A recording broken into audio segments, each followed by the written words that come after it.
Que Dieu puisse venir à ton secours. Bien-aimé, vous savez, le matin, quand j'étais en train de méditer, je relis encore l'histoire de Méphibothèque. Est-ce que quelqu'un peut dire Méphibothèque? Est-ce que tu le connais? Non. Autant la Bible était?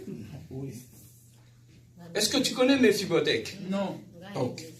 Alors, Méphibothèque, lorsque David était roi, il avait son fils qui s'appelait Jonathan. Amen, hein? Jonathan était ami intime à David. Donc, il aimait tellement David. David, il était un berger, mais qui était aimé par le fils d'un roi, par un prince, qui était Jonathan. Amen, hein? Alors, David, le seul fait qu'il s'était tellement aimé avec Jonathan, il avait fait alliance avec Jonathan, le fils du roi. Et ça, quoi, maintenant, le fils du roi, vous avez fait alliance que ce qui est à moi est à toi. Amen. Hein? Mon combat, c'est ton combat, c'est mon combat. Amen. Alors, lorsque Saoul était mort, et un jour, David est monté sur le trône. Il était devenu roi. Alors, en devenant roi, il s'était souvenu de la parole qui s'était dit avec Jonathan, qui était son ami, qui était le fils du roi. Amen. Hein? Il s'est souvenu, il s'est dit, mais dans la famille de Saoul, il y avait un fils qu'on appelait Méphibothèque. Alors, Méphibothèque, qu'est-ce qui s'était passé dans sa vie? Il était perclite de 2 pieds.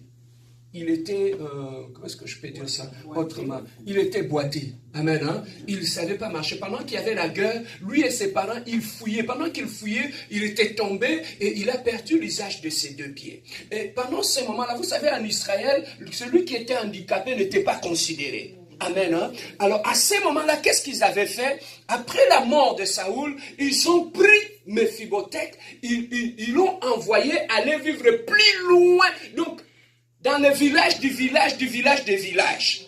Donc, on l'a envoyé plus loin. Pourquoi? Parce qu'il n'était plus utile. Alléluia. Il n'était plus utile parce qu'il était handicapé. On lui a envoyé à Lo-Debar. Donc, à Lo-Debar, tu vas être qui ça? Ça, Toko Lobané, tu vois.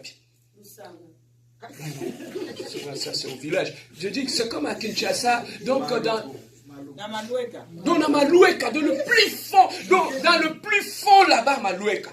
Et maintenant, pourquoi le débat? C'était un endroit qui était reculé.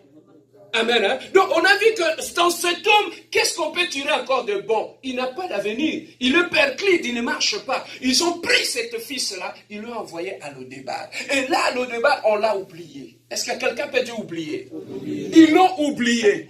Et lui-même, il était là, il n'avait plus d'avenir. Il s'est retrouvé dans un lieu où on l'avait oublié et il n'était plus utile. Mais David s'était souvenu de l'alliance qu'il avait fait avec Jonathan. Il a dit, mais il avait un fils. Et les gens qui informaient David, ils lui ont dit, écoute, celui que tu es en train de chercher là, il s'appelle Méphibothèque. Alors, pour te dire que tu n'auras même pas besoin de lui. Il est déjà handicapé et il habite à Lo-Debar, dans un lieu reculé. Même si tu le cherchais, qu'est-ce que tu vas faire avec lui? Amen. Hein? Alors, David a dit non. Allez chercher ses fils là où il est à Lo-Debar. Papa, pendant que David voulait envoyer des gens pour aller chercher Méphibothèque, les gens qui étaient là, ils ont dit à David, papa, Osanelo, il est handicapé, qu'est-ce que tu vas faire avec? C'est comme si aujourd'hui, bien aimé, lorsque Dieu t'a choisi, alléluia, lorsque Dieu t'a choisi, quel que soit ton handicap, quelles que soient tes erreurs, mais à cause de son alliance, il se souviendra de toi. Ma prière ce matin, à cause de l'alliance que Dieu a fait avec toi, que Dieu puisse se souvenir de toi, même si on t'a amené à Lo-Debar, même si les gens se moquent de toi, même si tu es perclé de 2 pieds, même si tu ne vois rien, il n'y a pas d'avenir, mais laissez-moi te dire ce matin, il y a quelqu'un ce matin qui va se souvenir de toi, il y a quelqu'un ce matin qui va se souvenir à cause de son alliance. Bien-aimé, c'est une grâce que nous avons. Bien-aimé, à cause de l'alliance, dans l'alliance, il y a la grâce. À cause de la grâce, bien aimé, même Et malgré qu'on avait dit à David, papa, il est déjà handicapé, il ne marche pas, qu'est-ce que tu vas lui faire avec? Qu'est-ce que tu vas faire avec? David a dit, allez me chercher Méphibosheth. Ils sont allés chercher Méphibosheth, ils l'ont ramené devant David. David a dit, Méphibosheth, viens, monte, assieds-toi sur ma table. Amen. Papa, un handicapé venant d'un lieu reculé, mais ce jour-là, la grâce avait fait qu'il l'a pris de là où il était. Il l'a amené jusqu'à la table du roi. Oh, que la grâce de Dieu a été cherchée. Où est-ce que les problèmes t'ont placé? Où est-ce que les gens t'ont placé? Ils t'ont envoyé à l'au-départ à cause de tes erreurs du passé, à cause de tes failles. Mais laissez-moi te dire une chose. La grâce peut aller te chercher à l'au-départ et t'amener à la table du roi. Oh, je parle à quelqu'un ce matin qui veut monter à la table du roi. Je parle à quelqu'un ce matin. Oh, quelqu'un me dit, pasteur, je monterai à la table du roi. Oh, quelqu'un répète après moi, la grâce va m'amener à la table du roi. Oh, bouge ton voisin, dis-lui, tu me vois là, la grâce m'amènera à la table du roi. Alléluia. Dis-lui, talanga bien. Dis-lui, kanganga photo. La grâce m'amènera à la table du roi. Aujourd'hui, tu peux me parler. La grâce m'amènera. Oh, ce matin, oh, il est le Dieu de gloire. Il est le Dieu qui est capable d'aller te chercher à l'au-départ. Il est celui qui est capable d'aller te chercher malgré tes erreurs. Oh, quelqu'un me dit, pasteur, dis-moi, pasteur, malgré mes failles, la grâce m'amènera à la table du roi. Dis-lui, Seigneur, malgré ma réputation, ma grâce m'amènera à la table du roi. Oh, là où la grâce agit, la notion de diplôme disparaît. Amen. Tu peux te dire, je n'ai pas de diplôme. Je n'ai pas de diplôme. Comment je peux me retrouver à la table du roi? Alléluia. Ce n'est pas toi, c'est par la grâce. Oh, ce matin, tu te poses des questions. Réputation n'a un ango, image n'a un ango. Oh, le diplôme, je n'en ai pas. Comment j'arriverai? C'est comme Marie. Et s'était posé la question. Seigneur, ange, tu as dit j'aurai un enfanté, non? Un roi. Mais ça viendra comment? Je n'ai pas connu d'homme. Et t'as lui ôté. Ange à sa lobby. Le reste, c'est lui-même qui le fera. L'ange lui dit, l'Esprit du Seigneur te couvrira. La grâce te couvrira. Bien aimé, même là où tout est bloqué. Mais Méphibosheth, c'est peut-être s'il s'est posé des questions. Il a dit, moi envoyé à l'au-départ, je suis perclite. Comment j'arriverai à la table du roi? Est-ce qu'un jour, Méphibosheth pouvait s'imaginer qu'il allait manger à la table du roi? Mais ce jour-là, Dieu s'était souvenu de lui. David s'était souvenu de lui. Les gens sont allés le chercher. Il a jusqu'à le débat. Papa, Méphibosheth a ça l'intercession.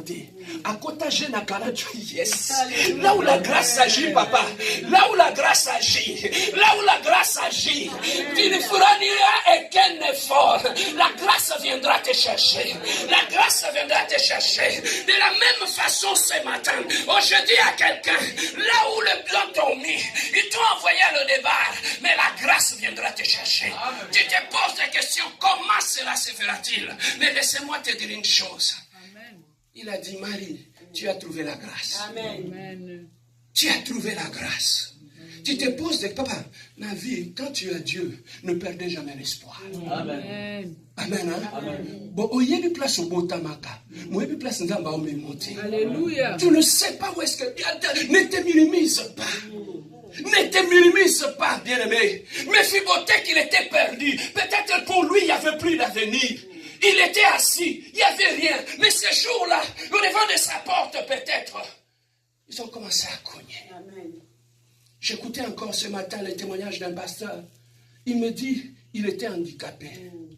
Il était handicapé, même sa propre mère ne croyait plus en lui. Il dit, papa, tu vois comment on est handicapé? Luko Sata cordonnieri.